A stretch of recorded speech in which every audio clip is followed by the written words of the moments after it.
О, Ники, каква е тази пица? Нали се храниш здравословно? Здравословното е много скъпо. Знаеш ли колко ефтино ми излезе тази пица? Ако си взема една салата, трябва да карам овертайм след работа или да бъркам по шкафовете на колегите.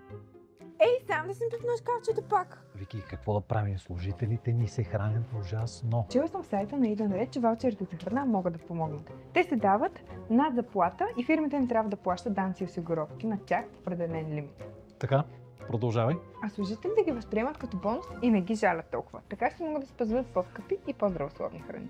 Въпреки това, те пак могат да ги харчат за глупости. Разбира се, винаги има единични случаи и комуникацията с тях е много важна още при въвеждането им. А сериозен ли са тези от Eat and Read? Не искам да платя на някоя фирма фантом и после да се чудя къде да ги намеря. Е как? Те са над 20 години на пазара в България, присъстват в 45 страни по света и имат над 5000 клиенти. А какви са следващите стъпки? Влез на сайта им eatanred.bg и поиска оферта. Действай!